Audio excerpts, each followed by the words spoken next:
Breaker. The Grizzlies, the Warriors play at 3:30 today. Winner gets the 8th seed and an easier path through the PlayIn Tournament. The loser gets the 9th seed and will host the San Antonio Spurs. And the Lakers, they need some help if they want to stay out of the play-in. First of all, they need to beat the Pelicans today, and then they need a Blazers loss to the Nuggets. That is unlikely to sneak into the top 6. So, Jay, back with you. Winner take all between the Warriors and the Grizz today. If by all you mean the number 8 spot, meaning they would only need to win one play-in game to make the playoffs. So who do you like in that matchup today? Hannah, when this gets sorted out, I'm going to say something that's blasphemous. That the Golden State Warriors will be watching the playoffs as the Memphis Grizzlies get the final spot. That's actually what I believe. And let's make sure we celebrate the greatness that is Steph Curry. He had a record-setting season, making 10-plus threes so many times, shattering every three-point record. Shout to Jordan Poole, who's played well since Steph has been out. Draymond Green has been a menace on defense and flirting with triple-doubles all season. But I'm going with the young guns. You know why? Because they're going to be enthusiastic about this opportunity. It's one thing for the Golden State Warriors to get into the playoffs. It's another thing for the Memphis Grizzlies with Ja Morant, Jaren Jackson Jr., Valanciunas has had a terrific year, along with Dillon Brooks. I'm taking the Memphis Grizzlies to get the final spot. And you're taking them on the road today. So very bold pick. I love it. Jay? Absolutely. I don't have a home phone number. I live on the road, like Jalen. Hey, Jalen, there are only 2 teams in the East already who know their playoff seeding. The biggest matchup might be Hornets and Wizards. Both are in the play-in. But the winner gets the 8th seed. The loser could fall as far as 10. It is Knicks and Celtics, 1 Eastern on ESPN. Boston has a 7th seed and a play-in berth all sewn up. But the Knicks can hold on to the 4th seed with a win. Boston resting Jason Tatum and many other players. Now, if the Knicks lose, the Hawks could take advantage. Atlanta currently 5th, but faces the Rockets tonight with a chance at home court in its first playoff series. So, Jalen, who's a surprise team in the East that you like to possibly go deep into the playoffs? The answer to that question is the Miami Heat. But I want to make sure that I acknowledge the greatness that is the Atlanta Hawks in the East this year. And an East Coast bias. Because the Hawks are on their second coach, and they have a better record than the Knicks. I just want to make sure I say that for everybody. With that being said, the Miami Heat, the defending Eastern Conference champion, Bam is healthy, Jimmy's healthy. If Oladipo was healthy, I would pick them to actually win the East. And I know the Nets are in the East. But with that being said, the Miami Heat, Duncan Robinson is a sniper.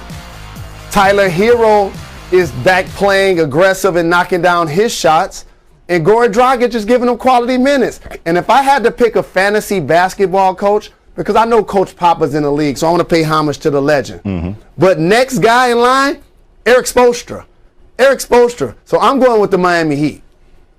That's not a bad choice. I love it. Yeah. Experience, balanced. And no one's talking about him. They're like, okay, don't talk about us and just watch us work. Jalen Rose, appreciate you, bro. See you in a few minutes. Appreciate the love. Y'all on his mind, too. He's like, I'm going to dunk on Taco Fall. That's great. Amazing. Also amazing, the big 3 in Brooklyn playing a game together.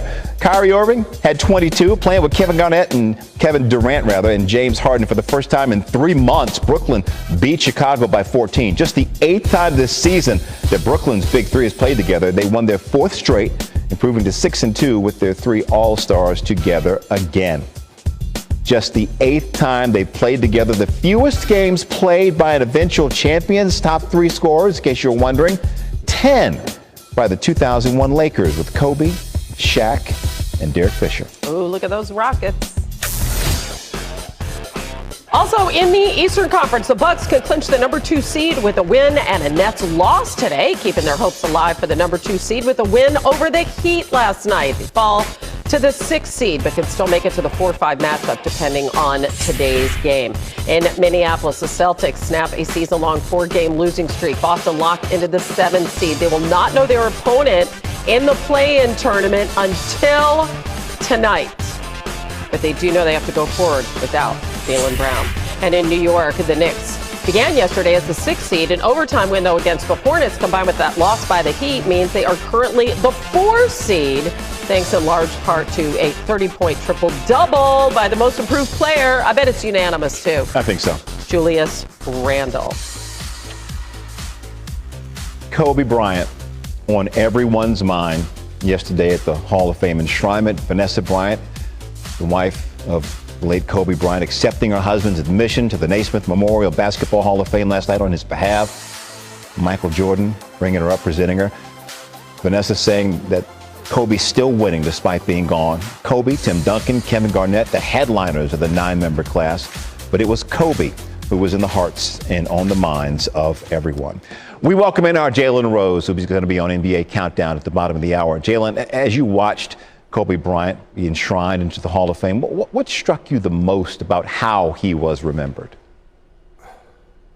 Kobe Bryant is an iconic figure on and off the floor. And if Michael Jordan is the original, Kobe Bryant is the remix. And that's on and off the floor, Jay. Their size, their ability to play boxes and elbows, play with their back to the basket, play facing the basket, and just the ferocity in which they approach their craft. And Kobe Bryant, being one of the top 7 or 8 players to ever play in the league, had a profound impact because they're Laker fans, but they're also Kobe fans. And for me to watch him as a young player playing at the UCLA men's gym and then playing against him in the NBA finals when really he came of age in that series, and then for him to reinvent himself, his name, and his legacy after Shaq left. For those old enough to remember, Kobe became a disliked figure by the public in the media because everybody loved Shaq, and rightfully so. Who doesn't love Shaq? And so he had to reinvent himself and become a champion. And those 2 championships meant more or just as much to Kobe than the 3 he won earlier in his career. So it was great to see him honored. It was sad that he wasn't there. I want to make sure that I acknowledge Vanessa and her family for their strength and their love that they continue to pay Kobe. And in celebration, Jay, what I did yesterday, I ordered a martini with 81 olives. That is beautiful. I was going to ask you your Kobe memory, but I didn't want to bring up 81, but you did. But thank you, Jalen. That's a lot of olives. That's a lot of olives. Let's go on the court, Hannah. All right, Western Conference. The Jazz can clinch the #1 seed with a win, but if they lose and the Suns win, Phoenix will get that top spot thanks to a tie.